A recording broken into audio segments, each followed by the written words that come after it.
ลุงเอายังสมโตนะលោកគួរតែសប្បាយចិត្តវិញទេពេលដែលឃើញខ្ញុំចឹងមែនទេបានសម្ដេចនឹងងងលោកអីលោកសប្បាយចិត្តទេមែនទេ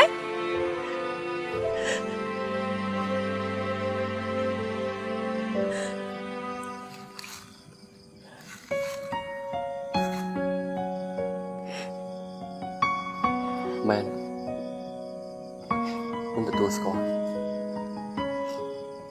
គឺខ្ញុំចង់ឃើញនាងទទួលភាពជឿចាប់បែបនេះហើយស្គាល់ថាអារម្មណ៍បែបនេះតើវាបបាក់ត្រង់ប៉ុណ្ណាព្រោះថា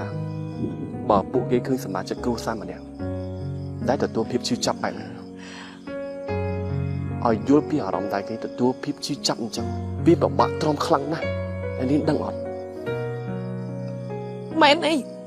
លោកឃើញខ្ញុំធ្លាក់ក្នុងសភាពបែបហ្នឹងលោកគួរតែសប្បាយចិត្តមែនទេខ្ញុំពិតជាស្អប់លោកណាខ្ញុំពិតជាស្អប់លោកណា